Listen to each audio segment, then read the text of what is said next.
Hello,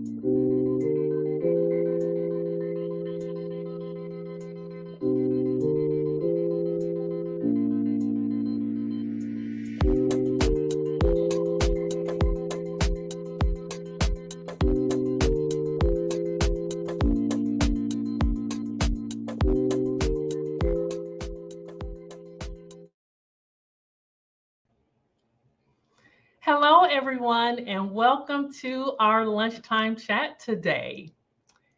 Professionals who call themselves trichologists are on the rise. Those of you who aren't aware, a trichologist is an expert in diseases of the hair and scalp. But if you are a hair professional and you have a burning desire to help those with hair loss, what qualifiers should you be looking out for before claiming that title?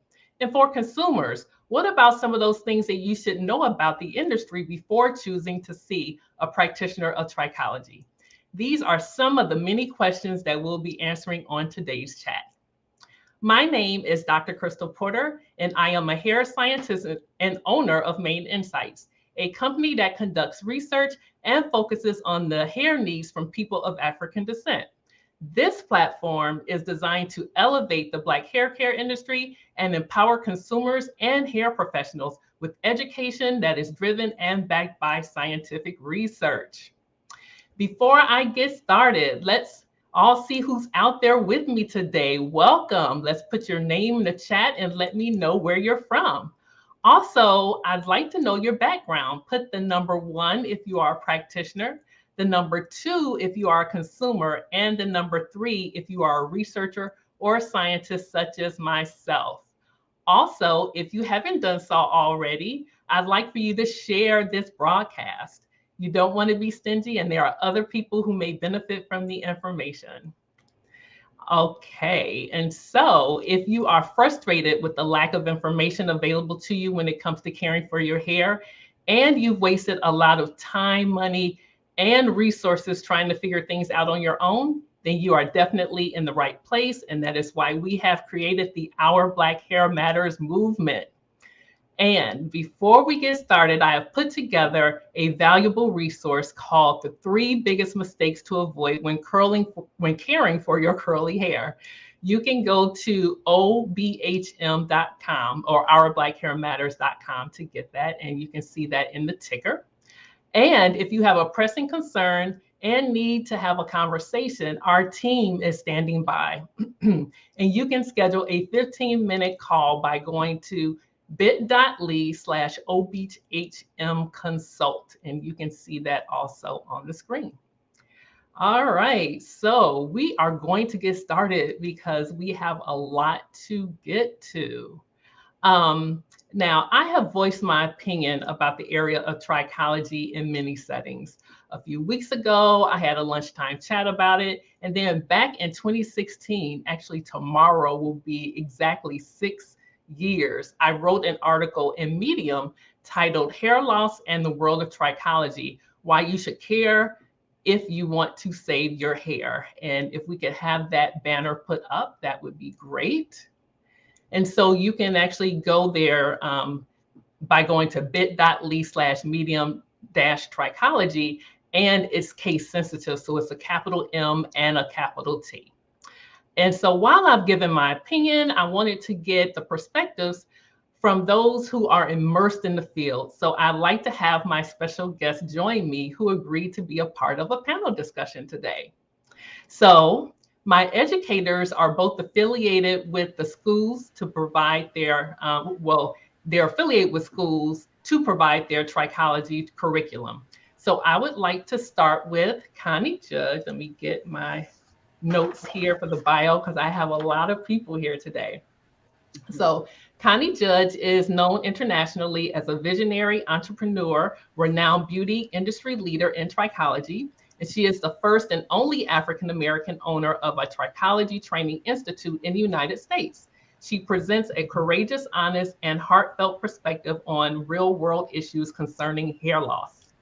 Then we have Dr. David H. Kingsley, and he is the president of the British Society Corporation and the World Trichology Society. He is the only trichologist in the world who is a member of the American Academy of Dermatology and the American Hair Research Society and qualified as a certified trichologist in 1980 and attained his doctorate through the University of Portsmouth.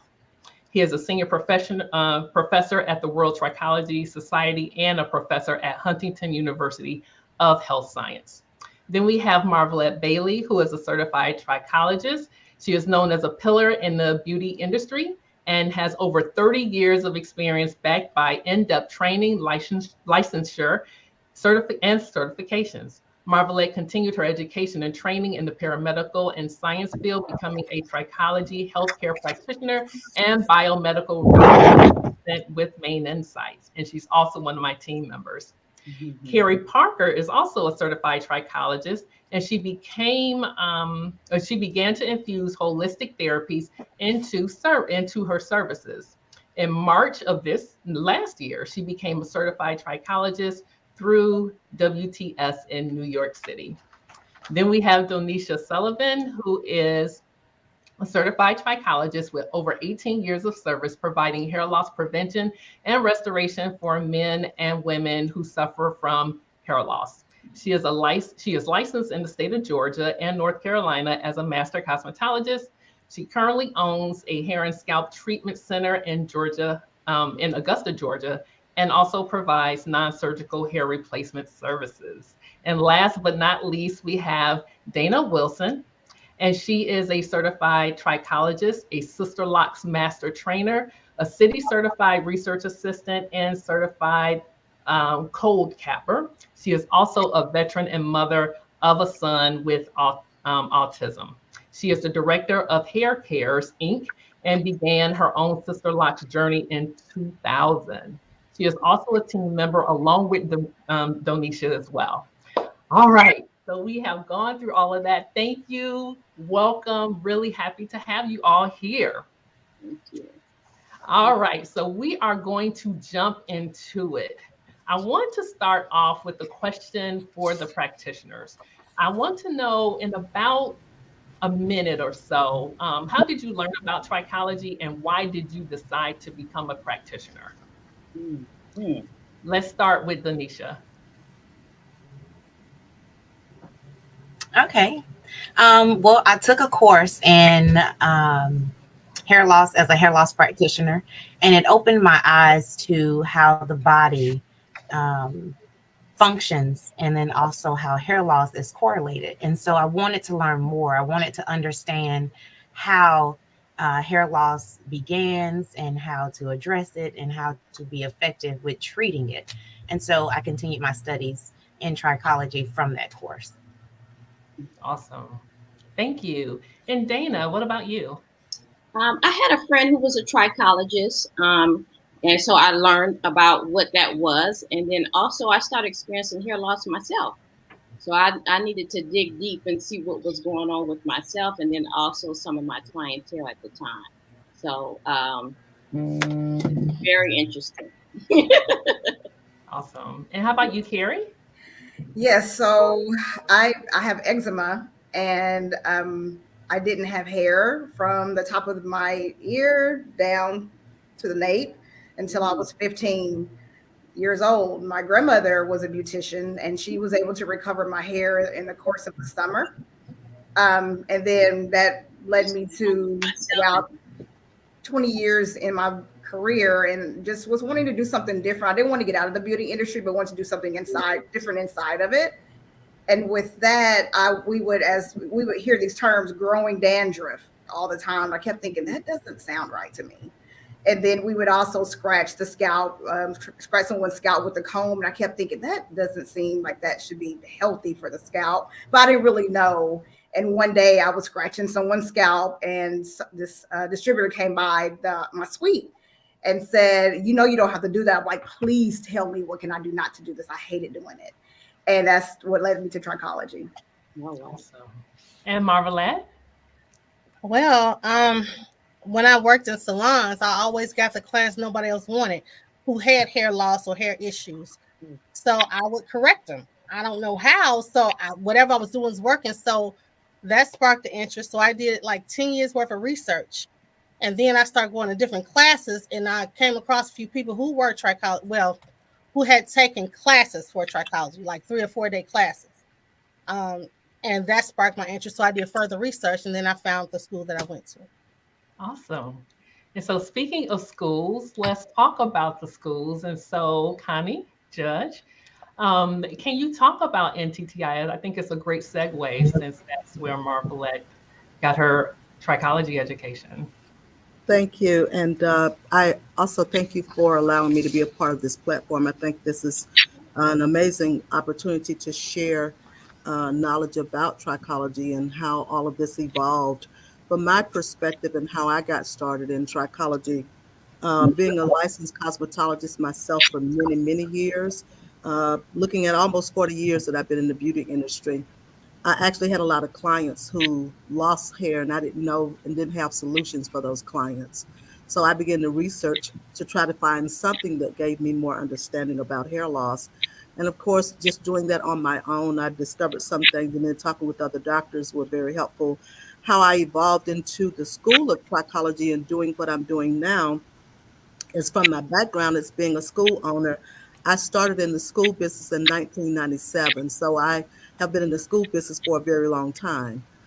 Knowing the proper procedures to have a school, after selling one of my schools and moving to Middle Georgia and then on up to Atlanta, I wanted to go the proper way in terms of having a school. So I had a door to open for me to go to London in 2008 just to learn a little bit about the UK and how they were doing it there, because we had no real school here in the US, and just had some collaboration with that entity in the UK. I did not get a certification from the UK, by the way. I think that was part of what you had here. But my actual certification came here inside of the US once we were able to get our school authorized through post-secondary here. So I actually sold my last school in Albany, Georgia, moved to Atlanta. It took 3 years for me to get the school authorized through post-secondary here in the state of Georgia, because there was no written curriculum in the US for the board to measure this program by. And so in 2009, I was invited to go to Sewan Women's College in Sewan, near Seoul, Korea. Professor Moon, who had been the professor there for many, many years, actually allowed me to work with that campus. And I was the first African American that they had ever had on that particular campus to teach Korean students about African American skin disorders and diseases of the scalp. And they permitted me to use their curriculum to bring back to the US for the Post-Secondary Board of Education here, which is INPEC, to use as a standard to measure my program by. And it actually took them 2 years still to approve me for the program. So May of 2011, our program was authorized by the Post-Secondary Board of Education here in the state of Georgia.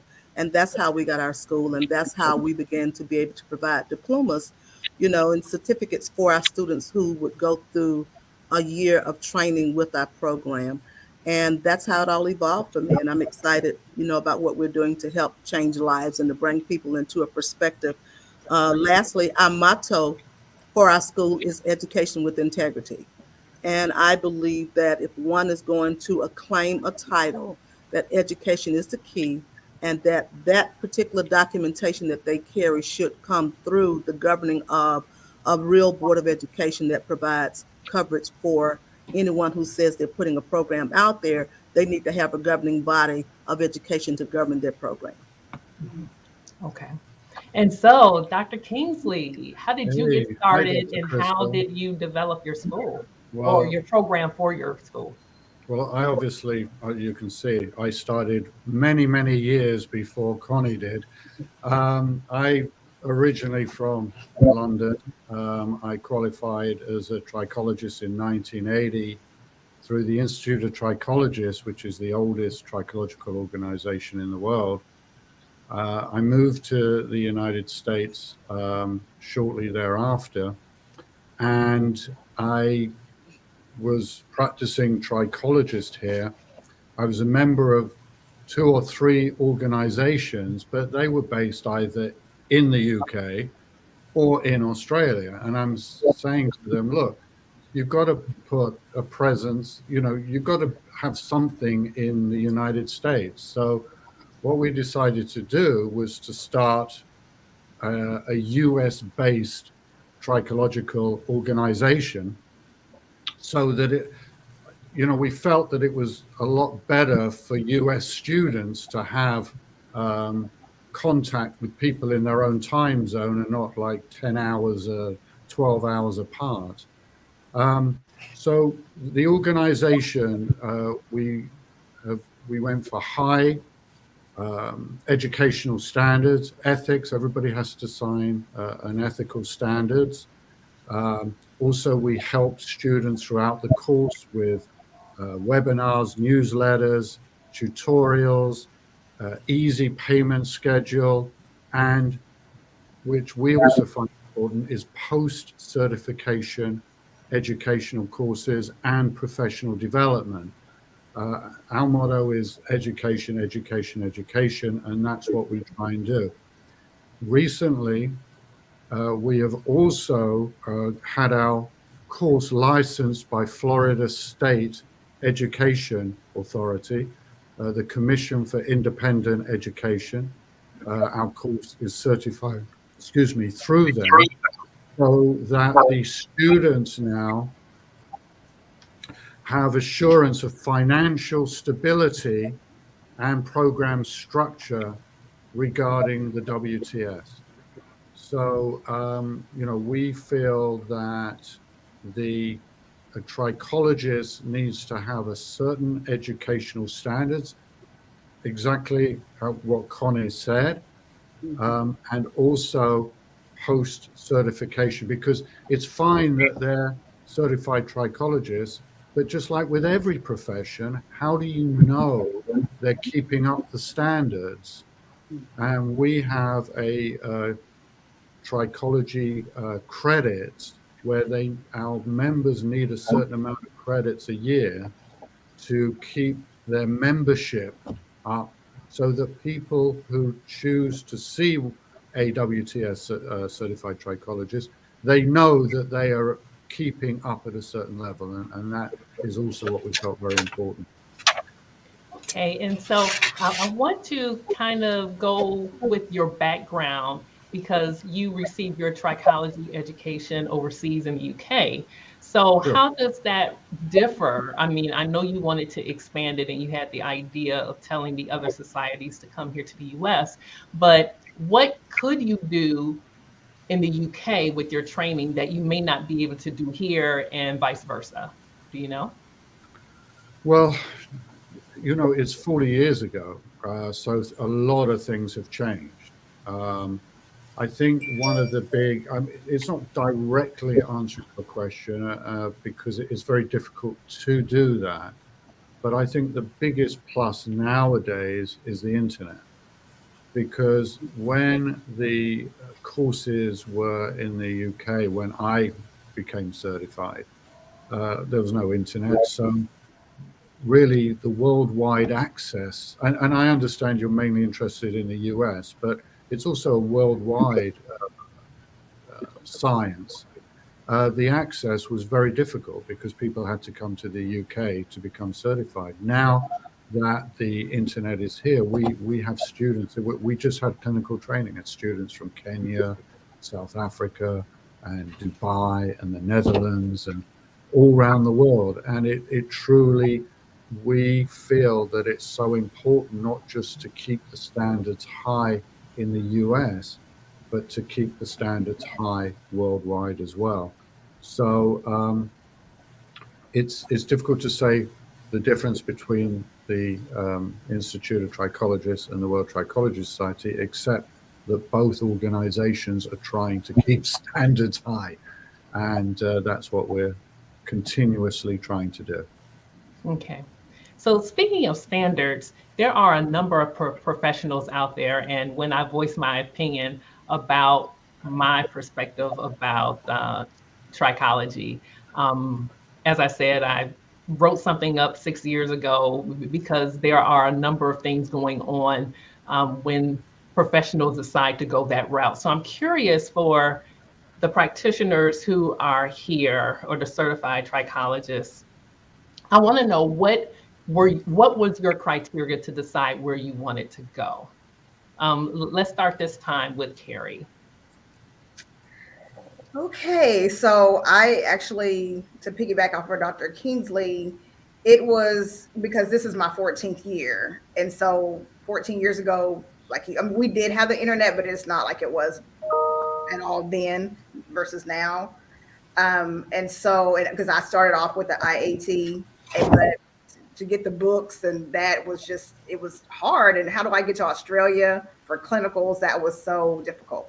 So I started looking around. I was talking to a colleague, and she told me that she had went to WTS, and so I started digging, and then it allowed me to be able to see the other, the other programs that were out there. And so I kind of felt, I mean, it's not really probably the best way, but this was just my way. I'm just to be honest. I just looked at the websites to kind of see what did the website speak to me, and then what were they offering inside of it, and also the accreditation as well. Because initially I didn't think anything about accreditation. I knew what accreditation was, but I didn't know what that was like in the trichology sphere. So I started looking at that too. And then looking at the cost quite naturally. So I looked at the cost to see what the cost was like. How were we able to make payments or not? Did you have to pay it up front? And then the support as well. Would it be any type of support? Would they even, if you call, would they even answer the phone? Some of the schools wouldn't even answer the phone. They didn't even respond to email for me to email them to ask questions about their program. That had a lot to do with it as well. Okay. And how about you, Donecia? So for me at the time, I was running a full salon and single parent, 2 children, and I needed a program that, well, just back up a little bit. So I took the hair loss practitioner's course, which was kind of like an introduction to trichology. And that course helped me to understand more about the body systems, and that intrigued me. And so I needed something that I could learn the way that I need to learn, which is in a classroom setting, and that the course could be broken up so that I can take the time to study, practice, and then move forward. And so I chose USTI because of that, because it was a program that I could take in segments, practice, and then take the next sections.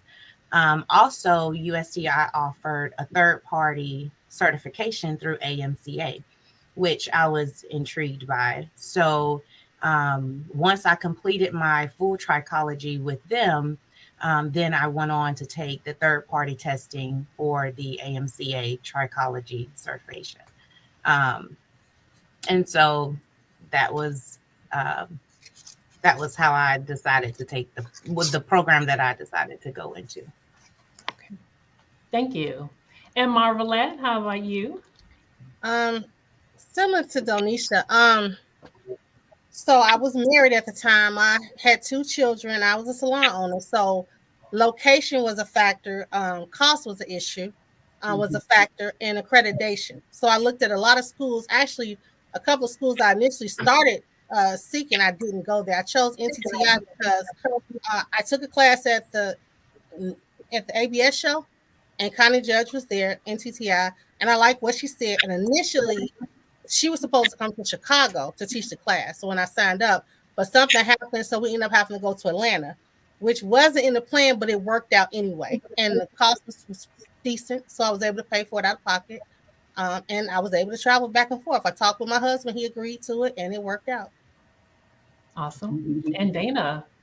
So like most of the other folks on the panel, busy. I had a busy life, a lot of clientele. So flexibility was a huge factor for me. And I went to NTTI, which was great because it had hands-on. So that was the main thing, that I wanted hands-on. I didn't want just online training.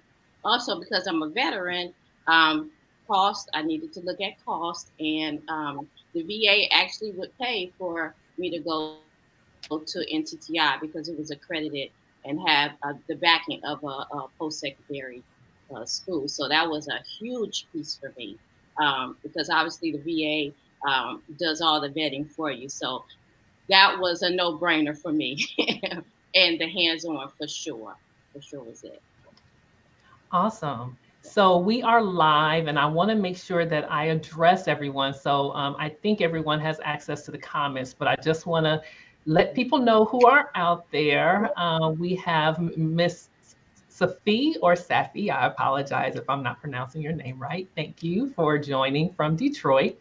We have Samaria, and Samaria said that she actually went to WTS, so she is here. We have Dana Majors who says hi to Connie Judge as well because she is a NTTI grad. But then we have someone who comes up as Facebook user, and they obviously know me, but it comes up as Facebook user, so I don't know who it is, but says, hello, Crystal, Connie, and David. Nice to see you all. And thank you for having this discussion. As you know, I am a board certified dermatologist and licensed cosmetologist. Oh, okay, so it's probably Dr. Lindsay. And I do a good amount of work partnering with cosmetologists on education around hair loss. I would love to hear your thoughts on a growing trend that I have been observing, especially on social media, of the negative opinion expressed by trichologists for dermatologists as the physician experts of treatment of hair and probably scalp disease is probably what she said. It ended. So let's start off with you, Dr. Kingsley. What? Sure. Hi, Yolanda. I know Yolanda very well. I disagree. Well, at least through the way that we teach our trichologists is to work with a dermatologist. There are a lot of conditions that trichologists can't treat or need a dermatologist to maybe diagnose. Cicatricial alopecias, which is scarring alopecias, things like that. And I think it's important that trichologists work very closely with dermatologists. The main difference, however, I think, is that a lot of dermatologists do not have the time to spend with their patients to discuss lifestyle factors that might be influencing their hair loss, such as maybe stress factors or dietary factors or et cetera, et cetera, et cetera. And I don't know, when I go to a dermatologist, usually they have 5-10 minutes with me. Whereas if you go to a trichologist, they usually have an hour for the consultation.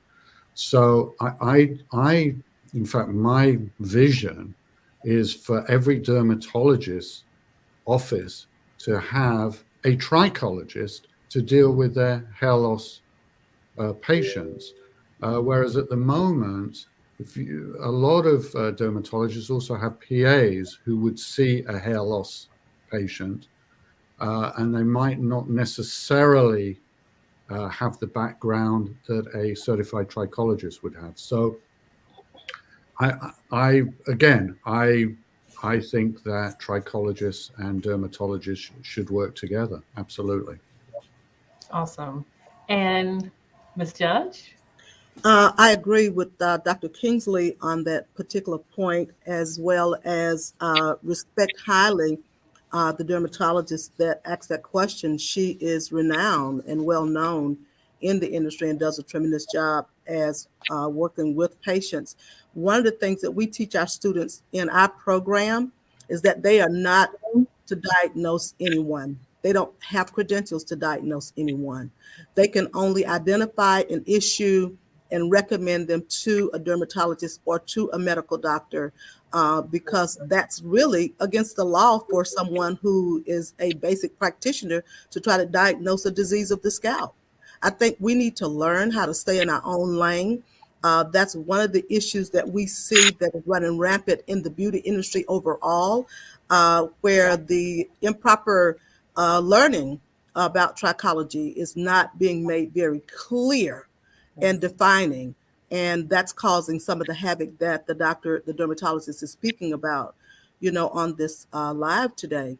And that needs to be addressed. I think that's a whole another different topic altogether that should be a well-rounded conversation that demands a show all by itself. just to address that, to really bring clarity in that area. And while I have this moment, I do want to qualify and quantify a statement that Marvelette made, because I thought that was appropriate for her to mention. When she started, it was one thing, but she ended up having to come to Georgia. And the reason why she had to come to Georgia is because the state post-secondary here in Georgia says those students have to be enrolled in Georgia, because our program was based out of Georgia. So those students would have to be an enrolled student in the state of Georgia with a certification or diploma out of the state of Georgia under this governing body here. And so it was necessary to make the trip. We, of course, fast forwarded now with things changing, that we're able to do some things now online and even save our students some of the travel that they once had to do. Marvelette and Dana went a great distance, and some of that has been modified and changed through post-secondary with some of the approval process that we've had. And I do want to point out one other thing, and I'll give it back over to you, Crystal. I'm glad to hear Dr. Kingsley say that he is now licensed, or if he's calling it a license, I don't know the term for Florida, but Georgia is not a licensure program, it is a diploma program.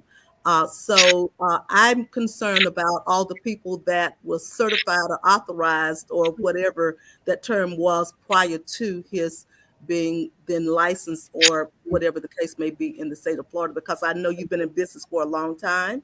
So how do we rectify that, Dr. Kingsley, with all those people that was put out there with credentials prior to your licensing? Well, it's actually a licensed diploma through Florida, and since it has been licensed, a very similar course has been licensed. I don't think that there's any issue with that, Connie, at all. Also, I would agree with Connie about, trichologists don't diagnose, they assess or they identify, and that is very strictly taught to the WTS students. Yes. So I want to hit on that a little bit a little later, but I want to follow up on Dr. Lindsay's comment, because I have seen the negative comments that a lot of trichologists are speaking about, how they're able to service the population in ways that dermatologists can't. And so that is like the negative expressions that I think she's referring to. And I think that, and I don't want to put words in people's mouth, but what I really believe is what they're feeling. I mean, to me, it's this huge gap that exists between the dermatologist and the trichologist.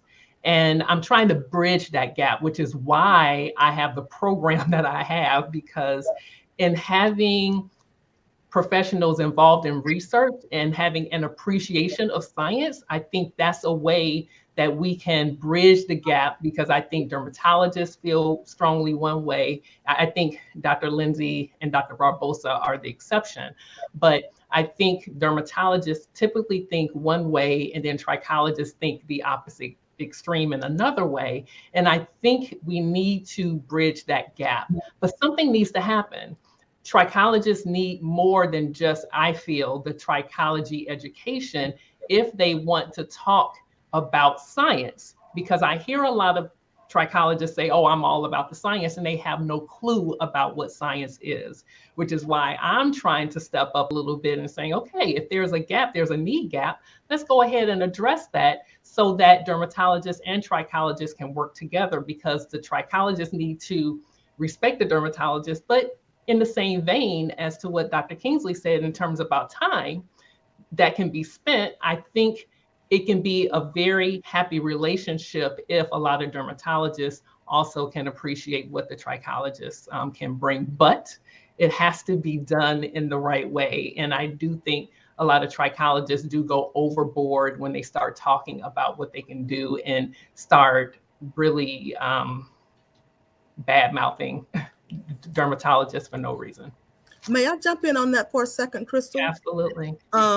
I think as a licensed cosmetologist myself for 38, almost 39 years now, I think when a cosmetologist say I'm all about the science, I think they're saying something different than what you're saying. Your understanding of science as with your PhD, with what you do with hair science, and what we learn in beauty college with science is totally different. It's just totally different. You are at a 21st century technology way of expressing that, wherein a lot of the licensed cosmetologists are left behind. And they don't get that. So I think you're doing an amazing job in trying to bridge that gap. But I can tell you that that gap is so far and wide that it won't be bridged in my lifetime or your lifetime, because it is so far spread at this point. But just to make a dent in this, all of us coming together on this platform together, saying the same language and speaking the same language, it needs to go out to the universe. Because cosmetologists must go back to school to be re-educated about the science you're talking about, the science Dr. Kingsley is talking about, the science I'm talking about. They've got to go back to school.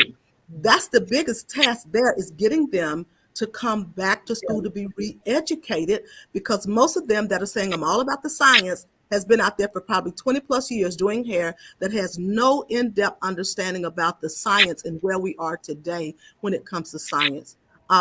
I commend everybody on this panel who is doing some form of education, is trying to bring people into the know.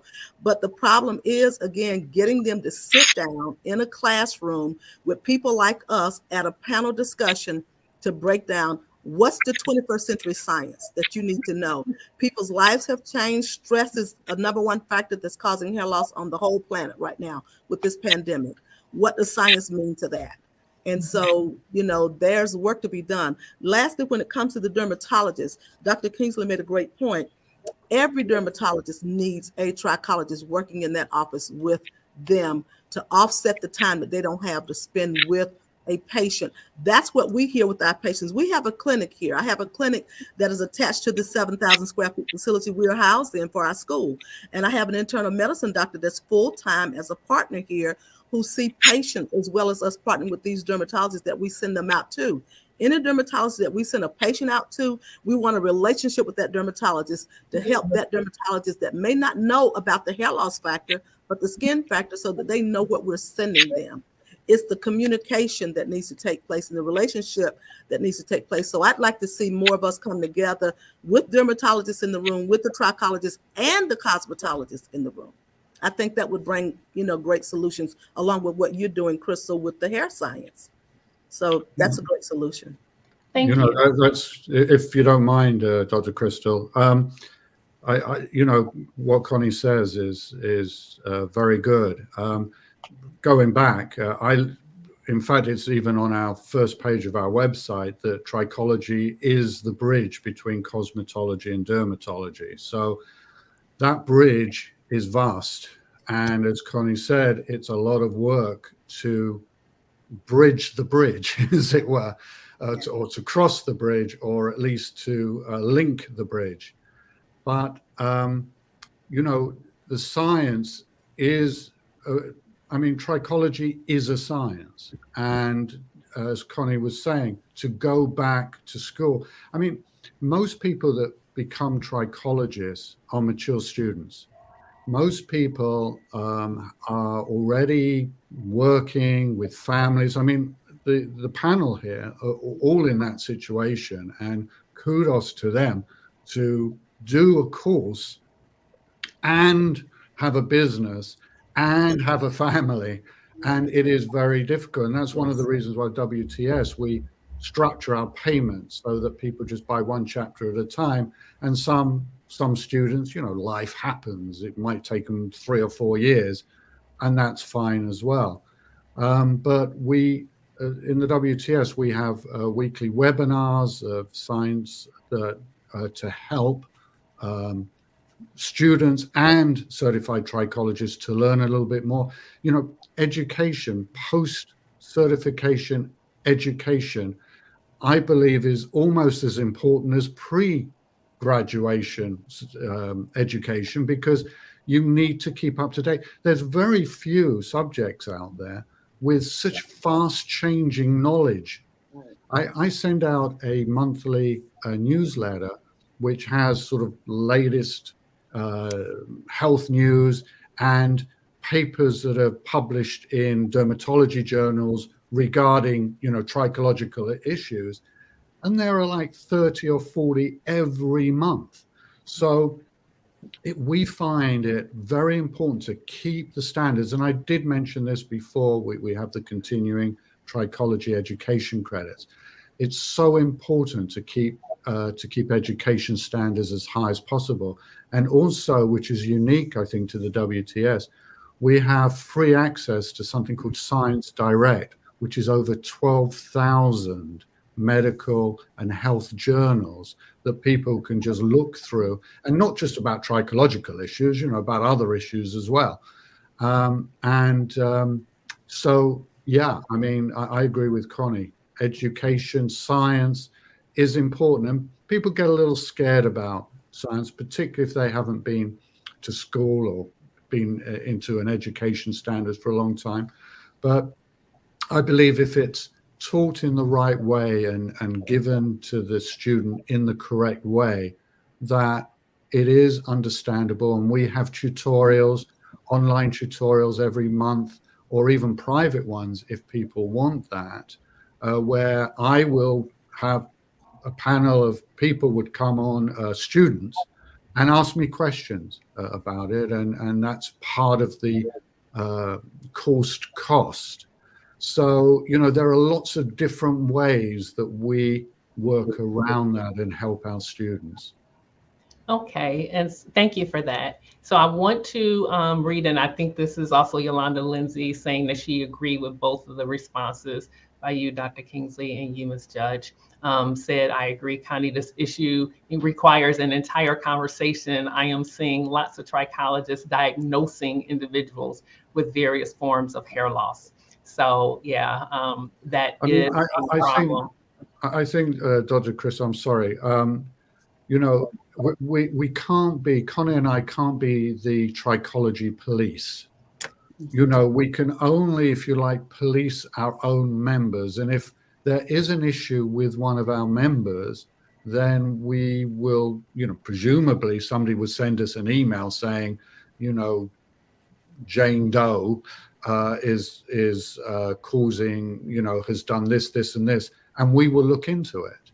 So, there are people, as Dr. Lindsay says, but it needs to be brought to our attention that is happening, and then we can correct it or try and correct it. Yeah. And in closing, Crystal, just one key point to what Dr. Kingsley said. I think the big deal that has happened here is the pop-up schools, quote unquote schools, that didn't have all of their due diligence in place and didn't really understand all of what they were teaching. They saw this as an opportunity. In the beauty industry, here's what happens. If a new word, hairdressers lock on. If there's a new class, hairdressers lock in. And so people begin to self-organize, self-ordain, quote unquote, themselves as instructors in trichology. People started putting their own little curriculums together and popping up and teaching people, and they had no real science understanding of what they were doing. They were pulling information from other organizations and patching things together, and they start these other programs that were not governed and authorized by a board of education of any sort. And that's where most of the damage came from. I'm talking from the very inception of when I started trichology 12 years ago. Dr. Kingsley been around much longer than I have in this because he came from the UK where it all originated from. But in the US standard, when I started this, I told my first 2 graduating classes of students, you guys get the education now. Marvelette was one of the first ones that graduated from my program in 2011.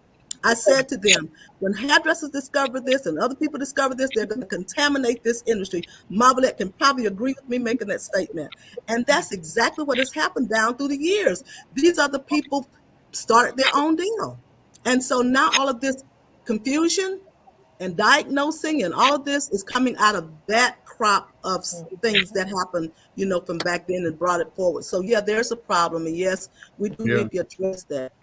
And I agree, because there are some organizations, Connie, and you must be aware of them, that certify people in 2 days. I mean, come on. Absolutely. How are you going to get the knowledge? I say to people this, let's say one of your teenage daughters has alopecia areata. Do you want to take them to a trichologist who was certified in 2 days? and it's just it's really difficult for. I hope I'm not putting words in Connie's mouth, but for Connie's organization and our organization to deal with this, because people are saying, well, I was certified, 2-4 days maybe, and then why can't I join your society? And I say, well, we don't look at you as a fully certified trichologist, because how could you be? And it's difficult, Connie, isn't it? It's very difficult. Yes, it is. And I think Dr. Kingsley, now that you've made this move, because you and I had this conversation 5 years ago when I talked to you about becoming authorized, I think you and I need to have a sidebar conversation, put our heads and our hearts together and try to become one in rectifying some of the damage that's being done out here in trichology, that we could probably put together something that brings people back for continuing education and try to revamp some of that and help these people who've gone too far left, as what Dr. Lindsay has brought to this panel today. So I think that's a phenomenal thing. I'm all up for it. And I think before we went on air, Connie, I invited your organization to the first World Congress of Trichology that has been anywhere, which is bringing trichological organizations, reputable trichology organizations, together under the same roof for the first time. And that's going to be in Orlando in September. But I think we need to discuss that a little later, not take everybody's time up. But yeah, absolutely. I agree with you. Yeah, so Dana Majors is asking the name of the book, but I think she may be talking about Science Direct when you said that. Oh yeah, no, I'm sorry. It's a website. Science Direct is a website that you can link in directly from the WTS website and have access to these 12,000, and that's part of it's included in being a student and also included in being a member, postgraduate. Yes. Yeah. So Dr. Victoria Barbosa also said, agree, Connie, those pop-up programs damage the reputation of well-trained trichologists. And I think that is, so I'm going to kind of go into that a little bit, because I'd like to ask the practitioners. So I have spoken to a lot of practitioners, and they voiced their opinion saying that they don't think that, even though they may go through a formalized program, they don't feel prepared coming out of it. And I mean, with me coming from academia, I don't know if I felt like a real scientist after I finished my curriculum either. It's not until you start getting the experience. But I want to hear from the trichologists, what has been your journey? I mean, how have you felt going through your program and needing to continue your education? This time I'm gonna start with Marvelette. So I came out swinging. I was all into trichology. Like I said, I researched 10 years before I even went through the program. And I think that every person over a certain age is responsible for their own learning. I did learn a lot of things at NTTI that I did not know, but I also went out and saw other things and other people, other doctors, and studied under a lot of people. And I did a lot of research to find out the things that I didn't know, because I wanted to know. And I offered to share it with other trichologists or people who are interested in learning. So I did get a lot of things, but no one person, no one institution can teach you everything. Right. So I did go out and I even brought things back to the school. Right. Brought people back because I wanted to know. Mm-hmm. So I did. I continued my education. Then I met I met you, Dr. Porter, at a conference we both presented at in Vegas. And I continued learning with you. So I'm always taking a class. A lot of people probably on here can say they see me everywhere. I'm always traveling, taking classes. I slowed down a bit these past 5 years because of other personal reasons, but I'm forever online, on research and reading. I'm a reader, but I continue my education all the time because you have to. And I even reached out to other cosmetologists, and they flat out told me, I don't care to know anything about trichology. They don't want to know. They're more interested in the next phase of hairstyle. They don't want to know about it. And I think that's sad, but it's true. All right. And how about you, Kerri? So I'm glad that we're talking about this segment because what we were just finishing with the pop-up locations. And so and I agree with Marvelette. She's right. You can't just get it from one particular entity. You have to get it from multiple. It's really for me, I'm going to say a puzzle. It has been for me. I can only speak for myself, how I've kind of felt like I need to get a piece here and a piece there. I will say that for sure, if I could do it all over again, that I definitely would have got the education first from a school. But again, in 2007, when I got into it, there were no schools. The only thing was the IAT, and it was just too difficult because, again, it was across the water. It was so far away. And so how I ended up with WTS and just looking around the website, but really just wanting something that was structured and it was easy to pay. And we have the support. We have the Facebook group that is very critical to be able to just put in what type of equipment, because we don't even know what type of equipment we should have, what is good, what isn't good. And you can just put a question into our Facebook group and say, what type of equipment, what kind of mister do you have, or whatever it is. And people respond. And that in itself has been amazing. I think mentorship would be critical. So to go under someone that has had a trichological training at a school and then be a mentor, that's something that I'm wanting to do, because you can't really do it on your own. And even studying and reading and researching, it's always good to have more than one brain at trying to dissect and process information. I thought that has been really helpful for me as well.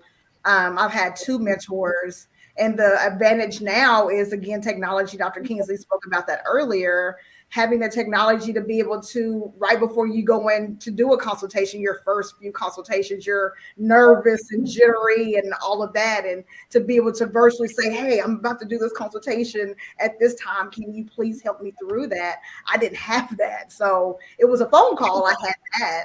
But I think mentorship and as Dr. Kingsley at World Trichology, having that post-secondary constant education is going to be critical for success. Awesome. Oh, and Donecia? So I totally agree with the practitioners on the panel. No one program is going to give you everything that you need. Different programs have different strengths and weaknesses. And so I think that it's very important to vet and research the program that you're interested in, identify what it is that you want to bring to trichology, how you want to help people. But even after taking that course, you're going to find yourself studying a whole lot more than you may have anticipated. I know I did. When I think about cosmetology, in the cosmetology program, once you complete it, you have the basis. Okay, I like coloring, or I like cutting, or I like styling, or what have you. And so trichology to me is very similar. You can take a program, you'll take a course, you'll get the basis of understanding hair loss and scalp deformities. However, if you really want to do well with trichology and be able to help as many people as possible, you're going to have to further those studies. And so you may want to dig deeper into scalp deformities or scalp maladies or hair disorders, or even into nutrition. And so I think that is very important to understand that going into trichology is not a one size fits all. You're not going to have everything that you want or need from one particular course. You're going to need to continue your studies. And there's so much information that's out here. And as was mentioned, it changes on a regular basis. So that continuous study is very important. Yeah. And all right, Dana. So I agree with everyone, all the other practitioners on the panel as well. You start somewhere, a basic program, and you need to go out there and just find more information, find more classes, more continued education. This field is ever growing fast. The treatments, the advancements is like lightning speed. I found for myself that joining organizations like Trichologists on a Mission was crucial for me because it allowed me to network with other trichologists and learn about new products that's out there, equipment to use and such like that. So being connected and affiliated with other trichologists was crucial for my practice. But I learned so much from NTTI, the fundamentals. I definitely walked away with knowing how to identify the different various alopecias. And I really did feel prepared to talk with my clients and dig deeper in regards to what might be the cause of or the root cause of their hair loss. I felt prepared to do that. However, I did need more help in regards to where are the products, where do I go to get the equipment, and that's where Trichologists on a Mission helped me. So I'm glad you mentioned Trichologists on a Mission because I really respect the visionary follow through. You know, a lot of people say, oh, I need help, but no one actively does anything to bring people in a profession together to collaborate. And that is one of the things that I give Nadia Hughes kudos for, that she is open to sharing and having others come together to share their experiences, because that's missing. And I think that, you know, a lot of times we get in our silos, right? We all went to a particular institution, and so we all want to congregate that way. But with anything in life, when you collaborate, it really makes things much better. And yeah, that's great. So I can't believe that we are almost out of time. And I want to give everyone an opportunity to just share based on their experience, you know, what would be any take-home messages that you would like our watching and listening audience to take away. So let's start with you, Connie. Thank you, Crystal. And again, thank you for this opportunity. This has been a great discussion we've had. I think my final takeaway is when you invest your money, the investments of your dollars into any program, make sure you vet that program and that program is viable in taking your tuition payments. I've heard each person on this panel talk about the dollar part of that. The thing about being authorized through NPEC here in the state of Georgia is that we had to, in the beginning of this whole deal for many years, have that surety bond in place that governs those tuition payments that students make, so that if the school goes out of business or the school is not an operating school under post-secondary education, they cannot be taking tuition payments from anybody. So I would not pay one dime to an entity that does not have the governance of a body and a surety bond to guarantee my funds, because if you give me a documentation and you're not governed by that board and you've taken my money, you gave me something that was not viable. And so that's my takeaway. Be careful how you select those programs. When Dana mentioned about the VA paying for it, they had to vet the school in order to pay for her education. When Marvelette started, we had a bond that covered her tuition, you know, back in the days.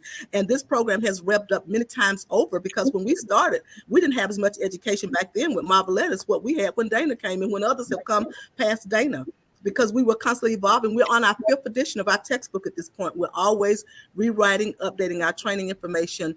And so those are my 2 takeaways. Be careful where you spend your dollars at. Check that program. Go online, see if they're registered with the state as an authorized program before you invest your dollars. Thank you. Dr. Kingsley? Yeah, I agree with Connie. However, I'd like to add that it's important to continue your education, postgraduate. It's important also for the students out there not to give up, because sometimes the course can seem a little bit overwhelming. Sometimes any course, but obviously trichology as well. You know, you're back to school, as it were. Don't give up, and continue to the end, and it's worth it. Then you need to continue improving your education. It's like in any field, the cosmetologists out here. Actually, what you were saying, Dr. Crystal, as well, when you first qualified, as it were, you know, you know the basics, but you don't have the experience. So gain the experience, do it slowly. Don't worry, you're going to make mistakes. I mean, 40 years as a trichologist, sometimes, you think, maybe I could have handled that a little bit better. Everybody does. And be critical of yourself and grow. And don't worry. Don't let anything push you back. Just say, I think I'll learn from that. Next time I'm going to do it this way. And you do it this way. And you continue bettering yourself. As Dana was saying, there's so much changes that happen almost every day, but every month at least, that, you need to keep up to date with. And, it's not difficult. You just put some time aside. You say, right, Mondays is my school day. And I'm going to, go to the library or leave me alone. I'm in my room. I'm going to learn these things. Even if you're already certified, you need to continue. Look at physicians. Dr. Lindsay, I'm sure, has to continue continued medical credits. Even physician, you want to go to a physician that has these medical credits, because then you know that the physician knows all the modern stuff. And it's the same with trichologists. Keep learning, keep taking courses. I think all the panel was saying, keep taking courses, even if it's from other organizations. We have a lot of postgraduate courses. We've got regarding blood tests, how you read them as a trichologist. Yes, you work with a physician, but there are certain normal ranges that sometimes physicians might not be aware of. For instance, let's say ferritin. That is iron storage, very big in the trichology industry. The normal range, let's just say, is 10 to 150. That's a big normal range. Somebody comes in at 15. Oh, they're normal medically. Yes, they are, but not trichologically. Trichologically, it needs to be a little higher, maybe around 70. Not outside the range, but nicely positioned in the middle of the range. So these are like little things that you can do, and you work with a physician. And don't be frightened to work with a physician. Most physicians are very, very open to somebody who is that can help their patients. That's what it's all about, isn't it? Helping people. So I'm going long-winded. I'm so sorry, Dr. Crystal. But keep educating yourself. Thank you. And so what I am going to do is share everyone's contact information on the chat in the various platforms where this has streamed live, so everyone will know how to contact everyone. And I just like to thank our special guests for taking time to share their experiences and expertise. I am really grateful for the care that you provide. And there are some comments. I know I didn't have a chance to get to them. I may not have named you personally, but I see you and I thank you. And I will definitely respond a little later. And so I know some of you will be watching the replay and want to share your personal experience or ask questions in a more personal setting. So let's continue to have this conversation. If you haven't done so already, please join our Black Hair Care Matters movement group on Facebook, and then you can put your questions there. And you may even want to address some of the guests that we've had on the panel, so feel free to do that as well. And if you need a vetted professional, because that's one of the things that I am trying to bridge that gap in making sure that the public has access to people who have been vetted, you can go to bit.ly OBHM Consult and schedule an appointment to be connected with one of my vetted team members, 3 of which are on here. We have Marvelette, we have Dana, and we also have Donecia. So always remember that our Black hair matters. And as always, take care and love your hair. Thank you. Bye-bye.